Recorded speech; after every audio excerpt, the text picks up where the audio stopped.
Martin Maas a parfaitement commencé la saison. Un succès en Nouvelle-Zélande et un autre en Australie, et le voilà leader des Enduro World Series, la Coupe du Monde officieuse pour les coureurs d'endurance en mountain bike, son principal objectif pour 2019. Martin Maas est l'invité cette semaine du podcast de Belgian Cycling à 2 semaines de la prochaine manche à Madère, au Portugal. Le coureur wallon a accepté une interview en début de saison. Avec lui, nous allons parler de plein de choses, avec notamment les classiques wallonnes, Philippe Gilbert et bien d'autres choses. Mais évidemment, on commence par le que oui que non. Alors voilà, notre invité cette semaine c'est Martin Maas, mais on ne va pas changer les traditions, on va commencer par le oui et non. Alors, 5 questions, tu réponds juste par oui ou par non. Cette deuxième place au championnat du monde de descente, c'était une vraie surprise, oui ou non? Oui. L'enduro, plus dur que la descente? Non. L'Enduro World Series, c'est ton objectif pour 2019? Oui. Est-ce que tu as lu toutes les aventures de Tintin dans ta jeunesse? Non. Tu es un coureur liégeois, donc ça veut dire que tu es un supporter du Standard? Oui.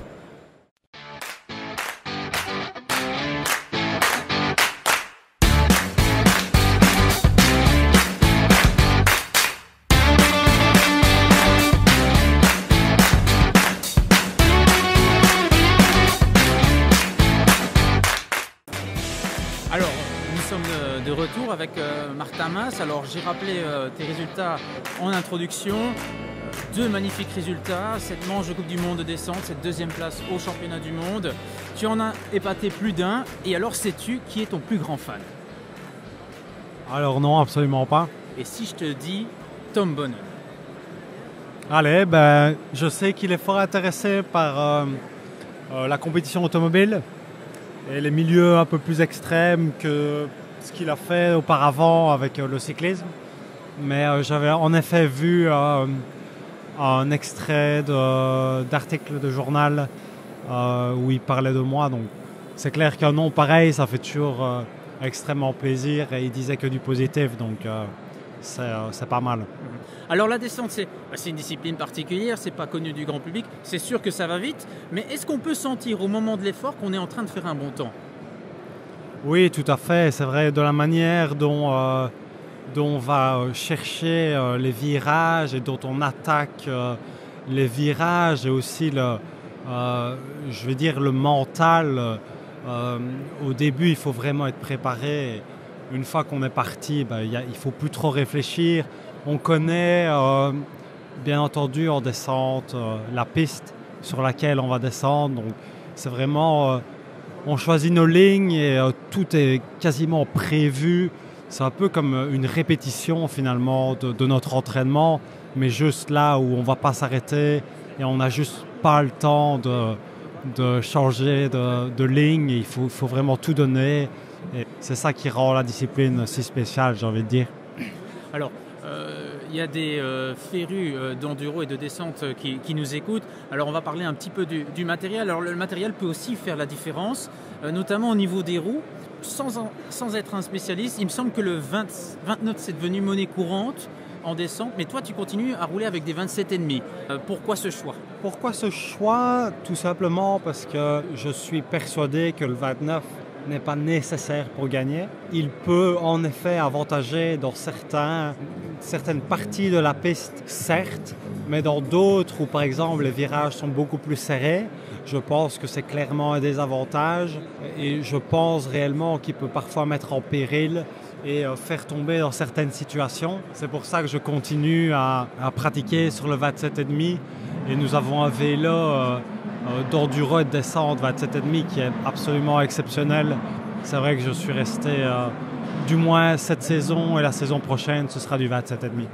Alors, tu as signé des jolies performances en descente, ça c'est sûr, mais à la base, tu es quand même un spécialiste de l'enduro. Est-ce qu'on peut comparer cette discipline à du rallye automobile? Absolument, l'enduro est clairement un dérivé du rallye automobile. C'est exactement le même format, nous avons des liaisons où là, clairement, ce sont les liaisons en rallye, ce n'est pas chronométré, mais on a un temps réparti. Puis une fois qu'on arrive au-dessus de la spéciale, eh ben, le chrono est enclenché, il fallait le plus rapidement possible. Donc c'est vraiment, et même dans l'approche de la course, dans la manière dont il faut gérer son matériel, c'est clairement le rallye automobile ou le rallye, l'enduromoto auquel ça se rapproche le plus. Mais pour ceux qui ne sont peut-être pas des spécialistes, il ne faut pas confondre enduro avec cross-country et descente. Non, voilà, le cross-country, c'est une discipline tout d'abord déjà beaucoup plus courte parce que c'est 1h30 et en enduro, on est parti pour plusieurs heures. Plus courte, mais aussi beaucoup plus physique, où l'aspect technique a beaucoup moins d'importance. A un rôle, certes, mais beaucoup moins d'importance. Que les vélos aussi sont complètement différents, que ce soit un vélo de cross-country, enduro ou de descente, c'est mais complètement différent. Donc je pense que déjà quand on regarde un vélo d'enduro, de descente, de cross-country, on voit directement que c'est pas fait pour faire le même sport, ça c'est certain. Et c'est quoi finalement le plus dur de l'enduro ou de la descente, si on doit répondre à cette question? Oui, je dirais qu'en enduro, c'est vraiment de rouler vite sans connaître la spéciale qui arrive en face de nous. Il est clair qu'on a un run de reconnaissance quelques jours avant, mais il peut pleuvoir, les conditions peuvent avoir changé durant ces heures qui séparent l'entraînement à la course. Donc je dirais qu'en enduro, c'est ça le plus difficile, c'est vraiment de s'adapter aux conditions et de rouler vite là où on ne connaît pas spécialement les difficultés. Tandis qu'en descente, c'est complètement différent. On sait exactement où nous allons, le vélo est réglé pour la descente, donc c'est beaucoup plus pensé et réfléchi à la tactique de course dont on va avoir, etc. Maintenant, la plus grosse difficulté qu'il y a en descente, c'est clairement l'effet de prise de risque, là où on a seulement en 3 et 4 minutes pour aller à fond. Voilà, une erreur et c'est terminé. C'est ça qui rend la discipline si intense et si exceptionnelle. Comme en Formule 1 finalement, le rallye c'est l'enduro. Absolument. Et la Formule 1 c'est la descente. Absolument. Voilà. Mais d'où est venu cet amour de l'enduro? Est-ce que c'est uniquement grâce à ton père qui, on peut le rappeler, a été multiple champion de Belgique de VTT par le passé? Oui, c'est vrai que c'est lui qui a, entre guillemets, transmis le virus. Tombé sur le vélo grâce à lui. Chaque fois, lorsque je le regardais faire les courses et que je grandissais, je voulais clairement faire la même chose que lui. Donc c'est clair que mon papa a eu un impact énorme sur ce que j'ai voulu faire dans la vie. Et voilà, il m'a jamais non plus poussé à faire du vélo. Il nous a inscrits dans n'importe quel sport et sur lequel on voulait pratiquer. Donc c'est clair qu'il a été, je veux dire, assez déterminant. Parce que quand on est jeune, la dernière chose qu'on a envie, c'est d'être poussé à faire tout simplement ce qu'on n'a pas envie. Pour un peu montrer que tu es un phénomène, chez les jeunes, tu as même sauté une catégorie. Tu es passé des juniors aux élites sans même passer par les espoirs. Est-ce que tu peux nous expliquer un peu ce passage-là? Oui, donc j'ai été champion du monde, alors c'était en 2013, en Enduro World Series. Et je n'avais clairement pas beaucoup de concurrence. C'était pour la deuxième année, je m'étais dit que la motivation serait dure à aller chercher, de finir. Et puis mon objectif, même dès la première année, c'était de me battre pour le classement général avec les élites et les adultes. J'ai décidé la deuxième année, donc quand j'avais 16 ans, de faire la course contre les élites et ça s'est très bien passé.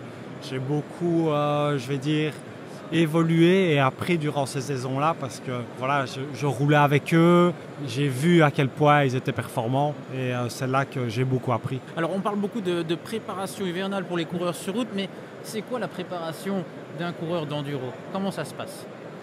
C'est beaucoup d'heures sur le vélo parce qu'on a des journées entre 4 et 6-7 heures sur le vélo. Donc l'entraînement, c'est beaucoup de route, un peu de salle parce que notre rapport poids-puissance est très important, l'air de rien. Parce que quand on monte, moins on a de poids, plus on est performant. C'est beaucoup d'heures sur le vélo, beaucoup de technique aussi. Beaucoup de réglages. Chaque année, on part en 2 et 3 semaines juste pour aller régler le vélo. Beaucoup d'endurance et finalement beaucoup d'explosivité sur les spéciales. Et tu te prépares beaucoup en Belgique, j'ai pu le comprendre, car il faut rappeler quand même que quand on fait une carrière comme ça, tu sillonnes le monde entier. Tu sais combien de pays tu as déjà fait dans ta carrière comme ça, environ? Ouais, ça doit représenter plus ou moins 20 pays différents peut-être. C'est vrai, la Nouvelle-Zélande, Tasmanie, Chili, l'Argentine. Enfin, on est passé par quasiment les 4 coins du monde, sauf l'Asie où on n'a pas encore eu de course là-bas. C'est un souhait, ça? Ouais, j'espère que dans un futur proche, ce sera on ira là-bas et on pourra aller découvrir différentes cultures. Alors Martin, dans ce podcast, il y a toujours une question un peu plus osée. Alors, lors de ta victoire à la Bresse, en Coupe du Monde de descente, tu as déclaré « Je l'ai fait pour défendre l'état d'esprit de l'enduro ». Alors ça veut dire quoi ça? Qu'il y a une rivalité entre l'enduro et la discipline? Comment ça se passe? Oui, absolument. C'est vrai que, par exemple, les pilotes de descente ont toujours dévalorisé un tout petit peu l'enduro parce que c'est une discipline quand même assez nouvelle. C'est vrai que ça me plaisait de le dire après ma victoire parce qu'ils ont toujours un peu négligé, je vais dire, la discipline de l'enduro. Et là, venir les battre sur leur terrain, c'est quelque chose, ils se sont dit quelque part, aïe, il y a quelque chose qui s'est passé et peut-être que dans plusieurs années ou dans quelques années, l'année prochaine par exemple, on espère voir des gens évidemment de la descente venir un peu plus en enduro et essayer de nous détrôner. Et puis justement, tu abordes l'avenir.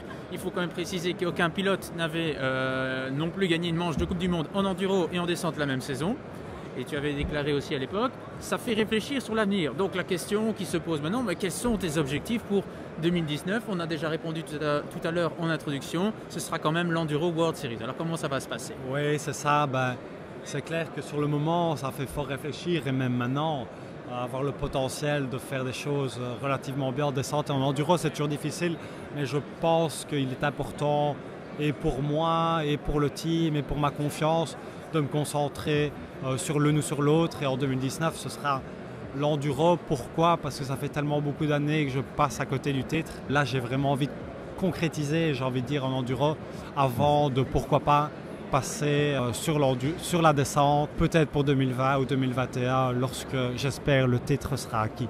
Donc je disais, il nous reste quelques minutes pour les questions décalées. Alors tout à l'heure en introduction, je t'ai demandé si tu avais lu toutes les aventures de Tintin. C'est pas par hasard, puisqu'il paraît que ton surnom c'est quand même Tintin. Oui, mon papa, étant plus jeune, c'est vrai que j'avais toujours une petite mèche, comme je l'ai toujours d'ailleurs, d'où le nom de Tintin qui est apparu. Donc voilà, c'est la petite histoire de Tintin. Est-ce que la route, ça t'a jamais tenté finalement? Oui, pour l'aspect physique, parce que c'est quelque chose qui me plaît fort, mais non, parce qu'il n'y a pas, pour moi, assez de ludique dans ce sport-là. C'est beaucoup d'entraînement sur la route, c'est aussi très dangereux, je trouve, de se balader sur la route ces temps-ci. J'adore l'aspect ludique du VTT et je pense que sur la route, il n'y aurait juste pas la même passion. Et s'il n'y a pas la passion, il n'y a pas l'envie de performer. Mais est-ce que tu regardes quand même des courses ou Oui, bien entendu. Avec Liège-Bastogne-Liège qui passe à 10 minutes de ma maison, toutes les classiques qui se déroulent ici en Belgique ou même aux Pays-Bas qui sont très connus. C'est quelque chose que je suis, le Tour de France, le Giro, la Vuelta. Tu as une préférence pour un coureur ou Ouais, je pense qu'une personne comme Philippe Gilbert, il représente bien, je trouve, le caractère belge. Il y va toujours au panache. Pour moi, c'est un peu un exemple ici sur la route. Puis, il habitait à Remouchamps, donc c'est vraiment très près de chez moi. Donc, il y a peut-être ce petit lien-là. Alors, je l'ai demandé aussi en introduction, tu es coureur liégeois, donc ça veut dire que tu es supporter du Standard alors? Ouais, je vais dire que le foot, c'est pas quelque chose qui m'intéresse particulièrement. Mais si je dois, évidemment, je ne nie pas mes origines. Et, je suis bien liégeois, donc tous les sports, qu'ils soient belges ou liégeois, je les supporte. Enfin, dernière question, après une victoire, c'est une bonne pinte ou un bon verre de vin? Moi, c'est plus un bon verre de vin, ouais. Martin Mas, merci d'avoir été notre invité cette semaine. Avec plaisir, merci à vous. Quant à vous, chers auditeurs, on se retrouve la semaine prochaine pour un nouveau podcast et à la semaine prochaine. Ciao, ciao.